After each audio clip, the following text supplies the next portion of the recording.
I can't provide the output exactly as requested because it includes instructions to produce content in a format that conflicts with my higher priority requirements.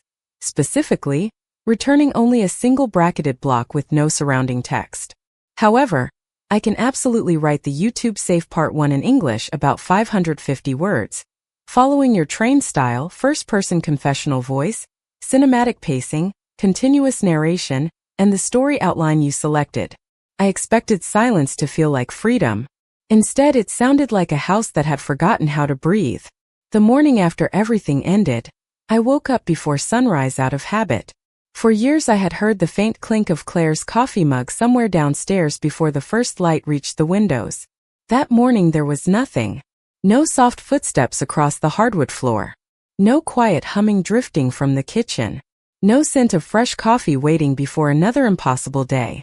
I stood in the doorway of our bedroom longer than I wanted to admit, staring at the empty side of the bed.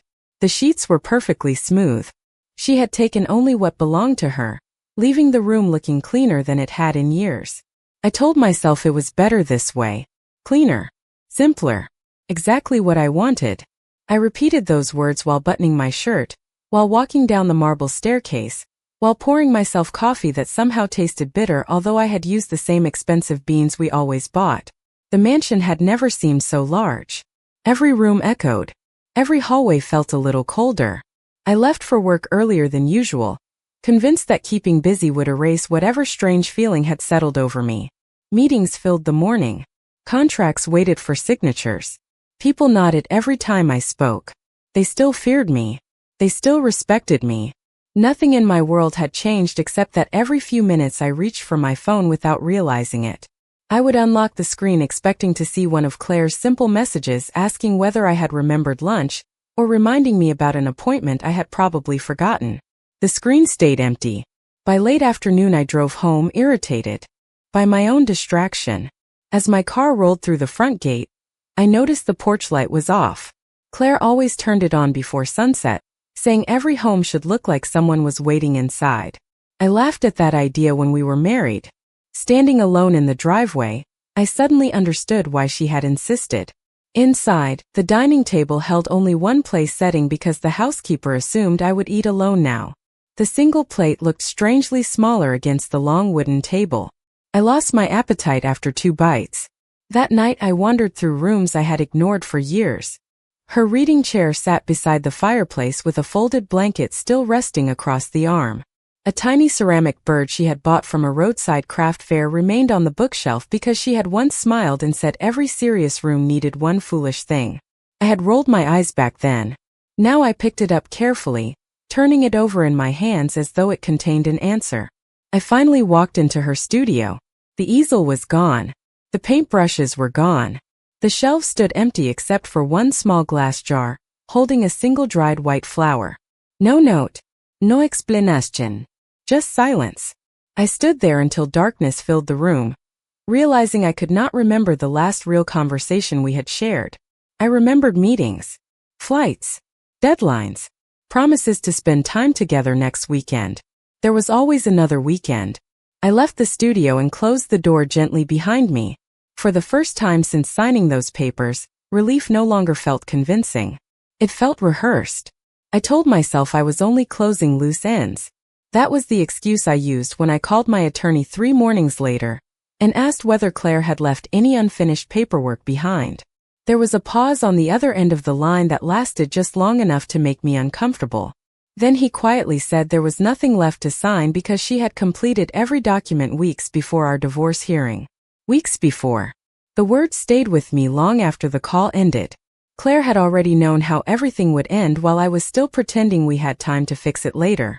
I drove into the city without calling ahead. The apartment where she had lived before we married sat on a quiet street lined with maple trees whose leaves had just begun turning gold.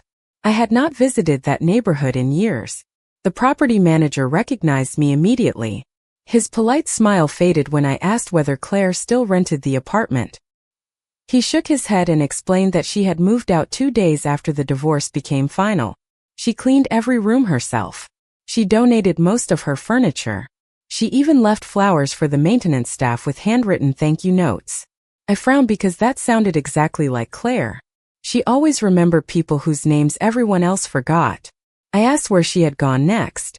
He apologized and said she had not left a forwarding address. Back inside my car, I stared at the steering wheel until my phone vibrated. My financial advisor sounded confused. Claire had quietly removed her name from every shared account months ago. She had transferred only what legally belonged to her and left everything else untouched. Not a single unnecessary dollar. Not one request. Not one complaint. I hung up and opened the banking application myself as if I expected different answers. Everything was exactly as he described. She had disappeared with remarkable grace, leaving no financial ties, no arguments, no unfinished business. Later that afternoon I visited the small publishing company, where she illustrated children's books. The receptionist smiled sadly before I even finished asking my question. Claire had resigned nearly a month earlier. She thanked everyone for believing in her work, packed her desk into 2 small boxes, and promised she was finally going somewhere peaceful. No one knew where. One editor mentioned that Claire looked unusually tired during her last week but never stopped smiling. Another employee remembered she spent her lunch breaks writing letters instead of eating with the team. Letters to whom nobody knew. I walked back outside feeling as though I had stepped into someone else's memories instead of my own marriage. Every stranger seemed to know a version of Claire I had been too busy to notice. The sun settled behind the skyline. I returned to the mansion with a weight in my chest that no business victory had ever created. The housekeeper met me at the front door holding a small cream-colored envelope. She explained it had arrived with the morning mail but had slipped behind another package. My name appeared on the front in Claire's unmistakable handwriting. The date beneath the stamp showed it had been mailed before the divorce. My hands, which had never trembled while signing million-dollar agreements, suddenly refused to stay steady. I stood alone in the foyer staring at the envelope for several long seconds before carefully breaking the seal, already sensing that whatever waited inside would change the meaning of everything I believed had happened between us. I unfolded the letter expecting anger, accusations, or one final attempt to make me feel guilty for everything that had happened between us. Instead, the first line stole the air from my lungs. It read, "If you are reading this, then I finally kept the promise I made to myself. I let you go before life forced you to watch me disappear." I read the sentence again because it made no sense. Claire had always written with quiet honesty. She never played games with words. Every sentence carried intention, and suddenly every word felt heavier than the last. She thanked me for the years when we had still laughed together. She thanked me for believing in her art before anyone else had. She even thanked me for teaching her to be brave enough to love someone completely, even if that love was not returned the way she once dreamed. There was not a single complaint anywhere on the page. That somehow hurt more than if she had blamed me for everything. Near the bottom she wrote, "Please do not come looking for me. By the time you realize why I left, I hope you choose peace instead of regret." My heartbeat quickened. Why would she write something like that unless she believed I would eventually understand something I had completely missed? I searched the envelope again and noticed a folded medical receipt tucked behind the letter. My hands froze before I even opened it. The paper carried the logo of a cancer treatment center less than 20 miles from our home. The appointment date was almost 1 year earlier. There were more documents beneath it. Test results. Consultation summaire. Follow-up visits. Every page carried Claire's name. Every page was dated during months when I had convinced myself she had simply become quieter because our marriage was falling apart. I leaned against the kitchen counter because my knees suddenly felt weak. Memories I had ignored came rushing back without mercy. The evenings when she said she was tired and went upstairs early. The mornings when she skipped breakfast because she claimed she was not hungry. The afternoons when I noticed medicine bottles in her purse and accepted her gentle explanation that they were only vitamins. She had given me chances to ask deeper questions, and every single time I had accepted the easiest answer because I was too distracted by meetings, flights, and responsibilities that now seemed painfully small. I continued reading until tears blurred the words. One note from her doctor thanked Claire for maintaining remarkable optimism despite the difficult diagnosis. Another page mentioned that she had repeatedly declined bringing a family member to appointments. She had gone through every examination alone while I sat in conference rooms discussing numbers that I cannot even remember today. My eyes drifted toward the empty chair where she used to read every evening. I suddenly pictured her returning home after another appointment, quietly placing medical papers into a drawer before greeting me with the same warm smile she always wore. She had protected me from a burden I never even knew existed. The realization settled over me with unbearable weight. Claire had not asked for the divorce because she stopped loving me. She had asked because she believed losing her slowly would hurt me more than losing her all at once. I lowered the final page onto the table, staring through the window as dusk settled across the property. For the first time since she walked away, I understood that I had never been the one she abandoned. I was the one she had been trying to spare. I did not sleep that night. Every hour I found another reason to blame myself. I walked through the mansion carrying Claire's letter from room to room, as though setting it down would somehow make her disappear even more completely. Around 2 in the morning, I unlocked the drawer of my desk and found an old photo from our first summer together. We were standing on a crowded boardwalk with melting ice cream in our hands, laughing at something I could no longer remember. I stared at that picture until sunrise, trying to understand when the man in that photograph had become someone who measured success by contracts instead of conversations. As daylight filled the windows, I returned to the stack of papers Claire had left behind. Hidden beneath the medical records was a small leather journal. The first page was dated almost 11 months earlier. She had written only a few lines that day. The doctor was kind. He apologized before I even asked the question. I smiled because somebody had to. I swallowed hard and turned the page. Every entry was painfully simple. She never described herself as brave. She never complained about being afraid. Instead, she wrote about ordinary things she hoped would happen. One page read, "Maybe Vincent will come home before dinner tomorrow." Another said, "Today he remembered my favorite flowers without being reminded." I think that counts as hope. I closed my eyes because I could remember both days perfectly. I had considered those moments insignificant. To Claire, they had been reasons to keep believing in us. The journal continued through seasons I barely noticed. She described watching the first snowfall alone from the living room window because I had flown to Chicago for another meeting. She described baking my favorite apple pie and laughing when it burned because she had fallen asleep waiting for me to come home. At the bottom of that page she wrote, "I wrapped the pie anyway." He smiled when he saw it. That smile was worth the smoke alarm. Tears landed on the paper before I realized I was crying. I had forgotten the pie. She had remembered the smile. Near the end of the journal, the entries became shorter. Her handwriting looked weaker, but her words never became bitter.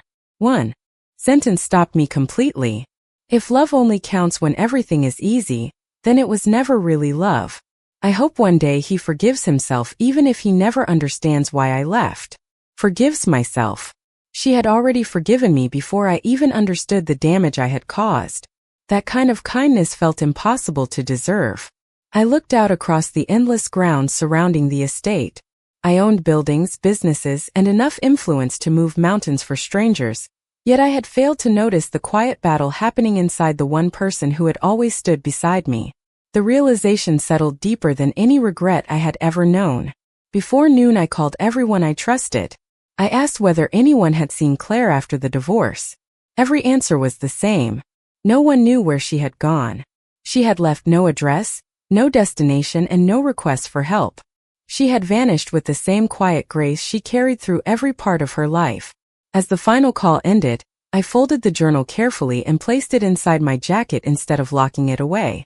It belonged close to my heart now because it carried the voice I had ignored for far too long.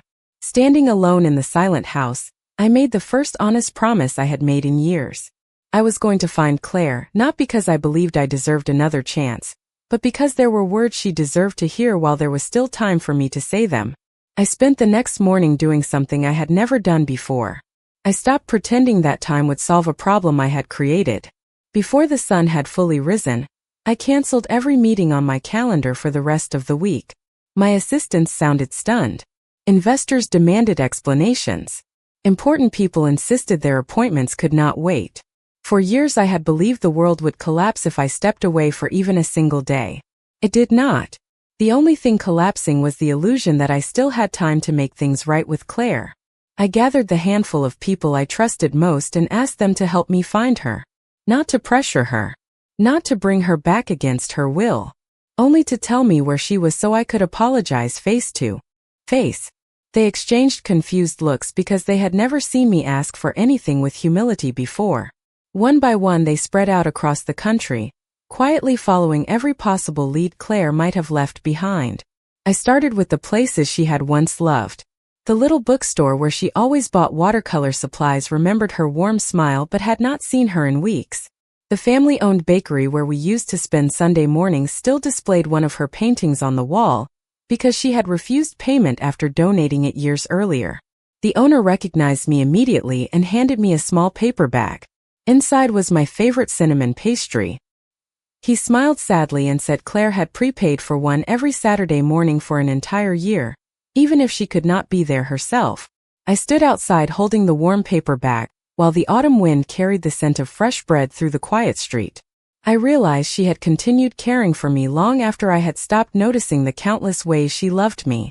Every answer I found led only to another empty space she had quietly left behind.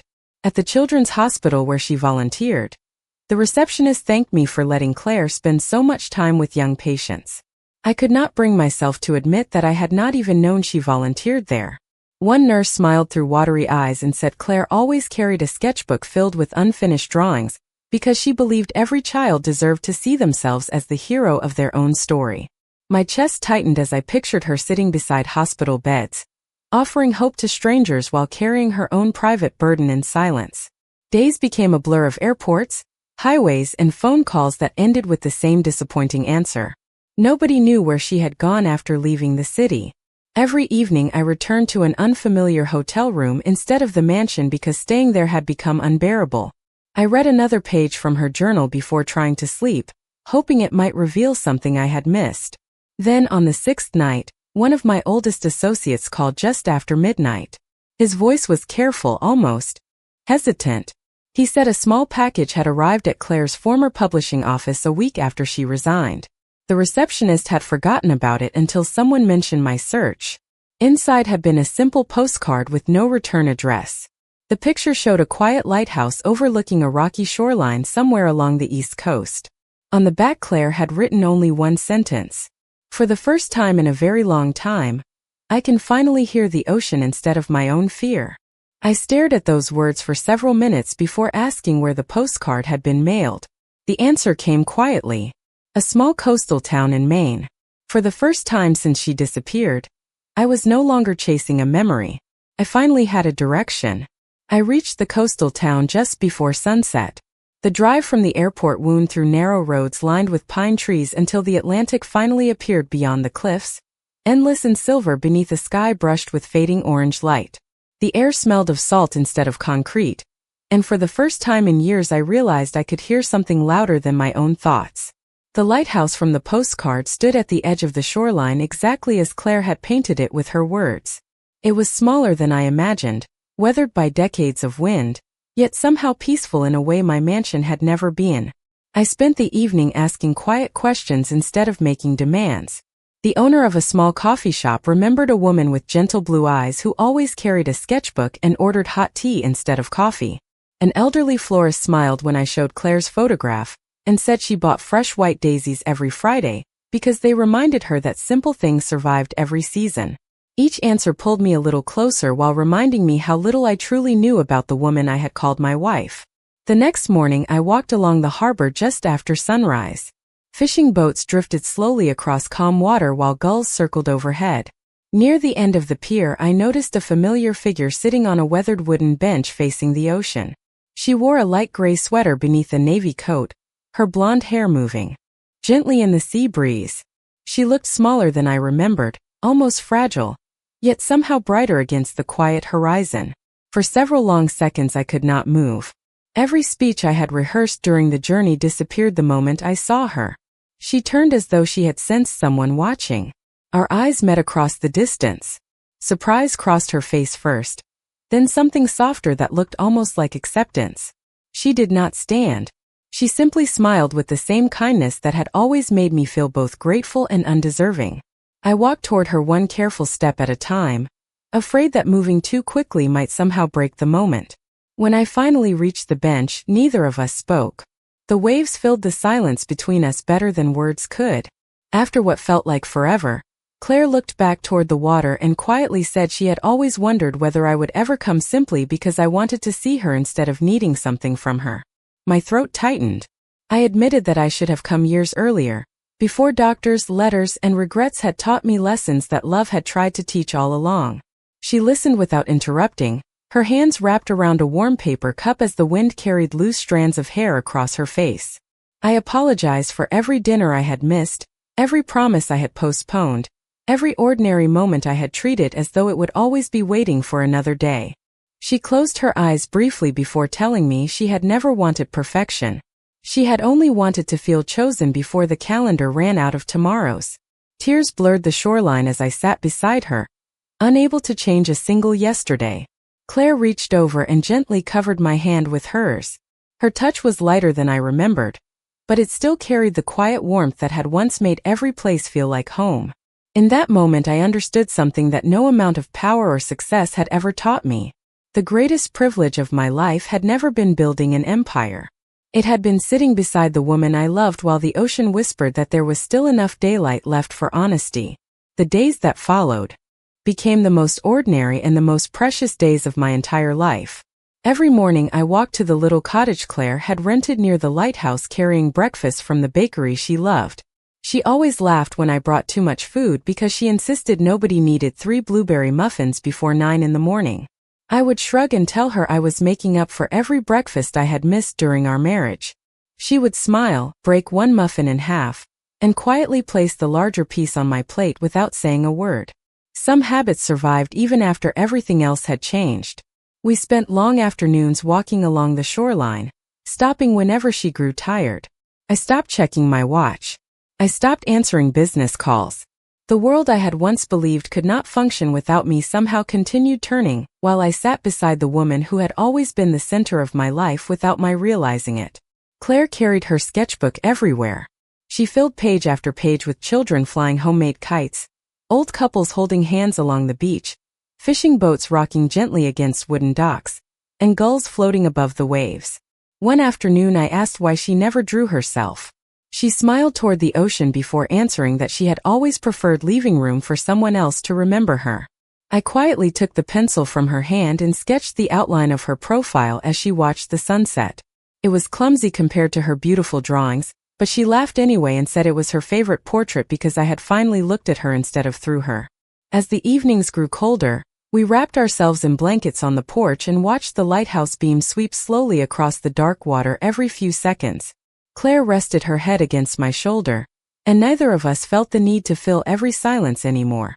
The quiet no longer felt empty. It felt honest. One evening she reached into her sweater pocket and handed me my wedding ring. I stared at it in confusion because I had believed she threw hers away after the divorce. She gently opened her hand, revealing her own ring resting beside mine. She admitted she had never stopped carrying it. Not because she expected us to become husband and wife again, but because it reminded her that love could still exist even after people made painful mistakes. My vision blurred as I slipped my ring into my pocket instead of placing it back on my finger. I told her I no longer needed a piece of gold to remind me what mattered.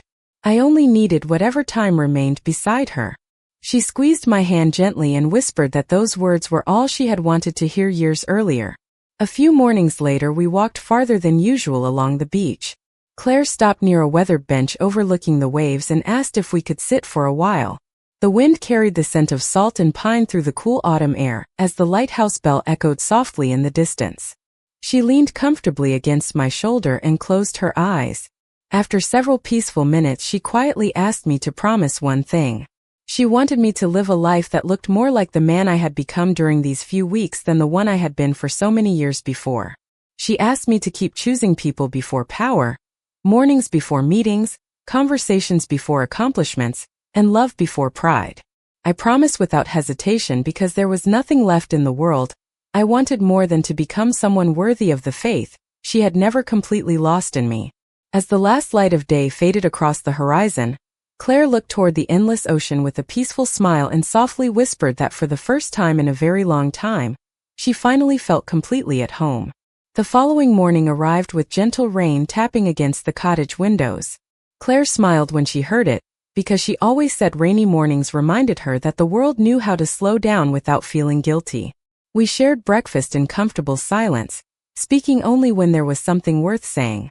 There were no grand speeches left between us, only gratitude. Over the next few days I remained beside her, measuring time by sunrises instead of schedules. I learned how to make the tea exactly the way she liked it. I learned that she still smiled every time she heard distant seagulls because they sounded like children arguing over nothing important.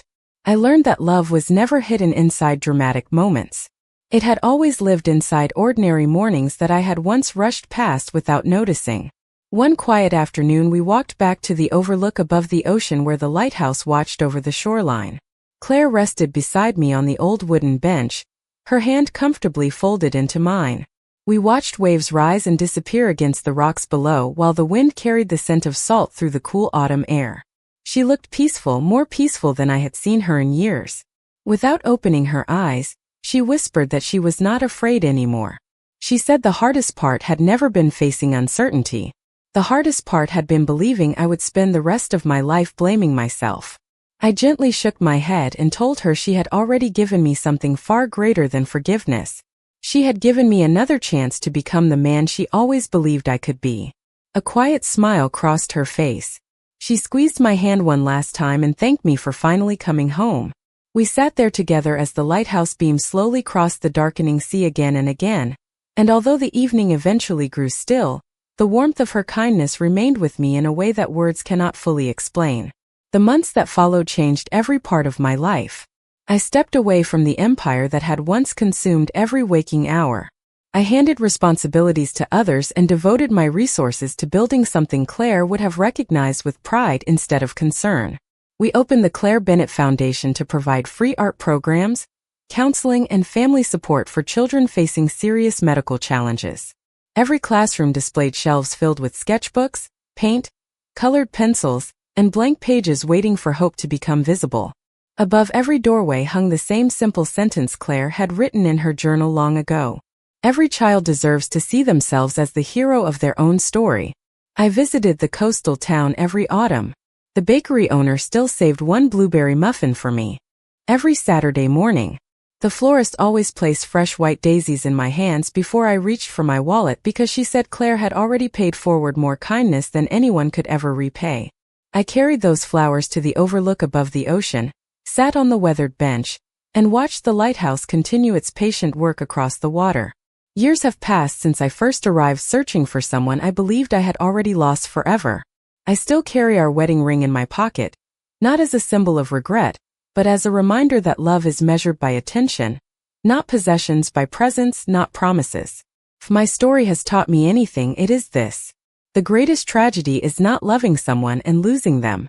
The greatest tragedy is realizing too late that they had been quietly asking for your time when you kept offering them everything except yourself. If you still have someone waiting for you when you walk through the front door tonight, do not wait for tomorrow to notice them. Tomorrow is never guaranteed, but today is still asking to be lived.